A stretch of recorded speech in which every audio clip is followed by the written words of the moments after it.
This little bolt hole is the Holt Hotel near Bicester in Oxfordshire, and thanks to various discounts I got this superior room for £65.61 for one night. But is it worth it?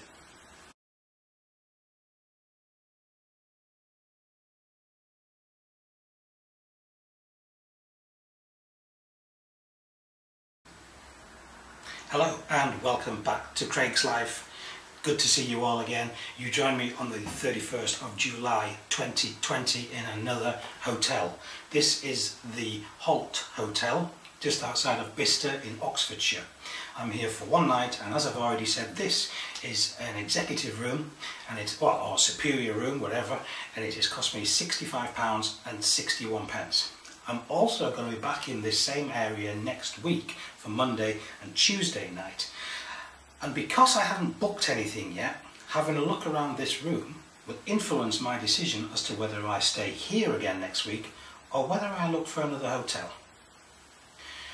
Before that, I'm going to pick up on a point that my biggest critic has pointed out to me. My husband Daniel, again, hi Daniel, hi, has pointed out, why is it all you're doing is room reviews? This is supposed to be Craigslife. Well, absolutely right, very valid point. Unfortunately, this is my life at the moment. I'm working as much as I possibly can because I'm a contractor, so if I don't work, I don't get paid. When we get later in the year, we get quiet, so I need to earn some money to see me through the quieter periods. Plus, if coronavirus starts shutting things down again, things are going to change.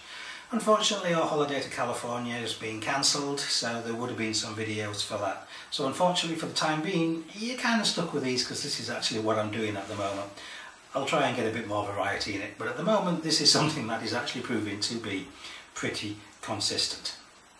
So, £65.61 for this hotel. At the moment in the UK, VAT, which is the value added tax, has been reduced from 20 to 5% on accommodation and food, and also the booking site that I use, because I'm a gold member, because I use them a lot, I got an additional 20% discount on this room.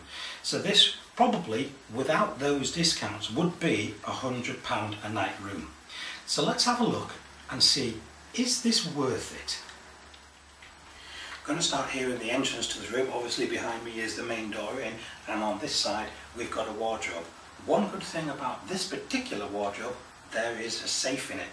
The second good thing about the fact that there's a safe in it is, if I wanted to, I could put a laptop in it. So it is big enough for a laptop. I could tell as soon as I walked into this hotel that it's seen better days. There are some rough edges around, and here's something that I don't always see in a hotel. Keys like this. We're so used to just seeing the cards that you either put in or work contactless. They're still using these. Is this the best idea with coronavirus? I'm sure they sanitize them. I don't think that's going to be a problem. But that is also a little bit of a clue as to say, how very, shall we say, 20th century. Come on, this is the 21st century. Modernise. Let's have a look in the bathroom. Apologies first of all for the extractor, and also it's a little echoey in here, so sorry about that. But this is the bathroom, and it's quite dated, and it's not the cleanest. There's a long-legged spider up on the ceiling there.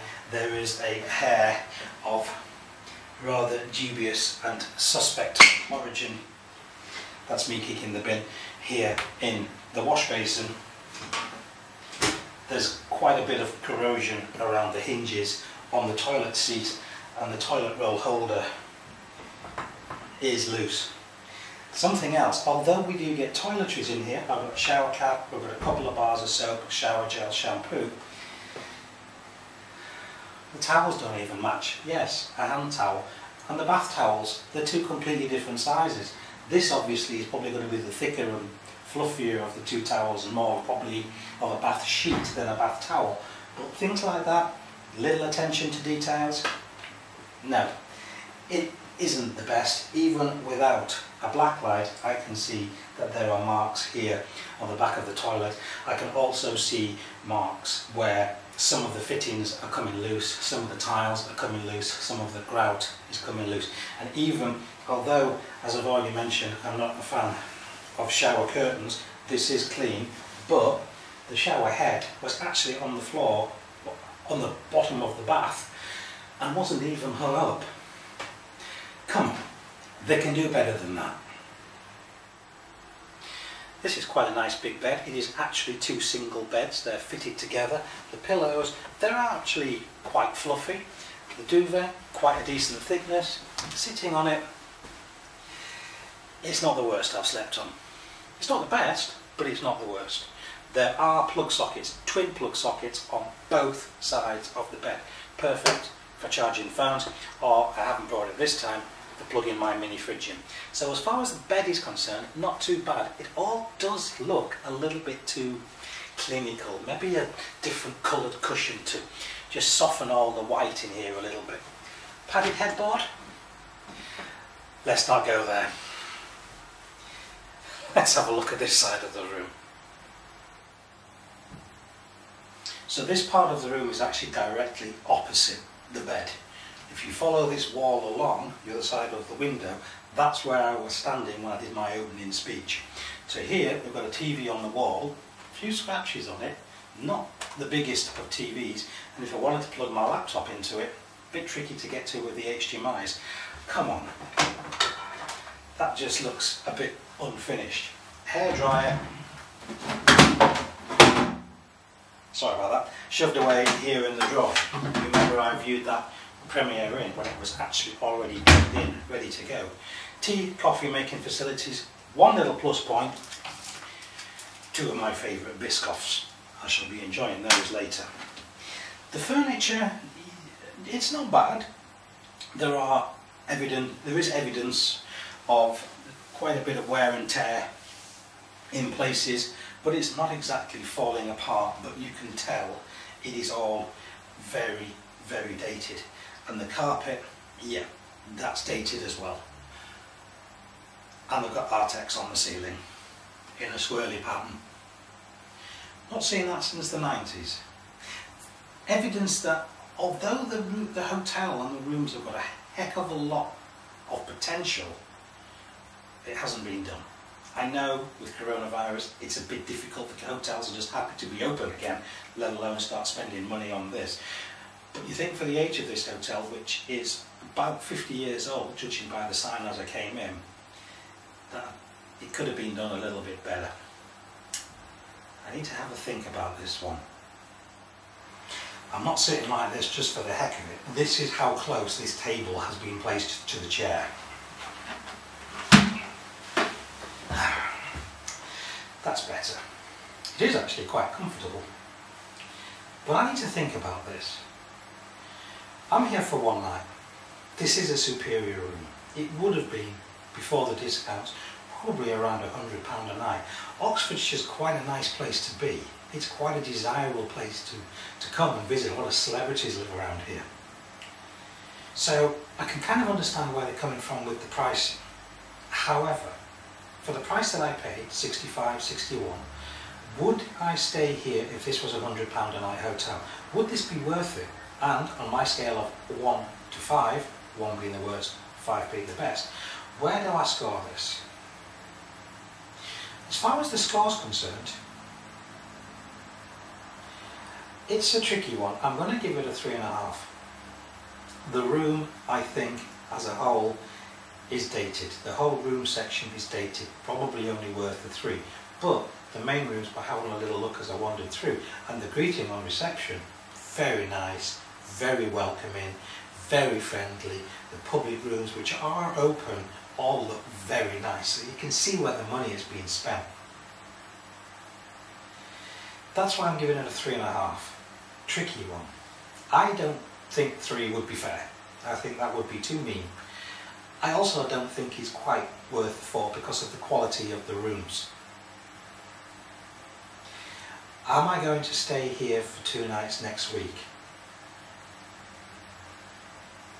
No, I don't think I will. I think there are better hotels for better value for money. So, sorry Holt Hotel in Bicester in Oxfordshire. It's very nice, but I think it could have been done a little bit better. But that said, I'm not saying this is a bad hotel, and if you want to visit it, this is certainly not a bad hotel. You could certainly do worse, but it does make you think, if this is a superior, what would the standard rooms be like? What am I getting extra in here that I wouldn't be getting in a standard room? And to be honest, I don't know. But anyway, I'm going to leave it at that, and potentially there will be another room review for next week, or maybe there might not, because what I have noticed is where I'm working just across the road is a Premier Inn, which I reviewed last time, which will be exactly the same as the review you saw then, so there's probably no point in doing it, but who knows, let's see. In the meantime, I'm just going to say what I normally do is thanks very much for tuning in to Craigslife. Don't forget to like and subscribe, and I will put the link for this hotel down in the notes, comments, description below, whatever you want to call it. And if you want to leave some feedback, it's always welcome. In the meantime, take care of yourselves. See you later. Bye bye. So, what has actually happened since getting home from that hotel? Well, today is the 2nd of August, so I got home yesterday afternoon, and as I'm driving home from Bicester, I realised I was itching in places. Here, on my shoulder, across here, here on my leg, here, and I had a look and I was covered in bites. I don't know, this could have been bed bugs, I don't know, I can't prove it, I didn't see anything, I didn't realise I was itching until I was actually on my way home. As you know, I work in a retail environment, I work inside, so all the places where I've had the bites along my body are things that are covered up. So it's not like I've been out in the garden with my shirt off or anything's bitten me. No, it was all covered. So I've been in touch with the hotel booking agent this morning. They've contacted the hotel, who just basically fed them a load of excuses, saying you must have had the window open, we can't be held responsible for what flies in through the window. I didn't have the window open, I had my fan on. The reason why I didn't have the window open was because it was on a junction and there were some people who were using the road outside as their own private racetrack, and there were some very loud and very noisy cars going up and down the road. So it wasn't that. I don't think the hotel was cleaned properly. We mentioned when I was in the bathroom that there was a spider up in the ceiling. There was also, I found afterwards, the carcass of a dead animal, dead insect on the floor in the bathroom as well. So I think, I know they've been locked down for several months. I think they just opened up and started letting people go back in. The hotel told the booking agent that nobody else has complained about that room, which has been let out since, but these bites, they don't just show up like that, they take time to come up. So in light of that, I'm going to change my score for that hotel. So I originally gave it a 3.5. I've also been looking on a couple of other reviews. I've looked on TripAdvisor, and the room that I had, although it was supposed to be a superior room, was not one of the refurbished rooms, which I'm disappointed with, because a lot of the rooms that I saw on the website don't look anything like the one I had. So I was given a downgraded room, which I'm disappointed about, and obviously there was the cleanliness issues as well. So from that, I'm downgrading that hotel from a 3.5 to 2. And that is exacerbated by the fact that the hotel did nothing about my complaint about the fact that I had been bitten all over. Daniel was with me last night with the bite pen, just sort of zapping all of them so that they would stop itching a little bit. I've discovered another one here. Mind you, that could have happened here last night, don't know. But yeah, so that was the Holt Hotel in Bicester. I am back in Bicester in the next couple of days. There is going to be another hotel room review. I'm not staying in that Premier Inn I mentioned earlier because it's full. So yes, you can look forward to another hotel room review, and with a bit of luck, this one's going to be considerably better. So there is your update. A little bit disappointed by that one, but hey, there you go. If you want to see some really bad hotels, check out Another Dirty Room on Amazon. That is also a YouTube channel as well, Another Dirty Room, one of my favourite channels. And by comparison, the room that I was in must be an absolute luxury compared to some of the ones that they have. So if you want to see something else that is completely different, top tip, don't watch it while you're having your dinner. But anyway, that's it for me. Until next time, see you later. Bye bye.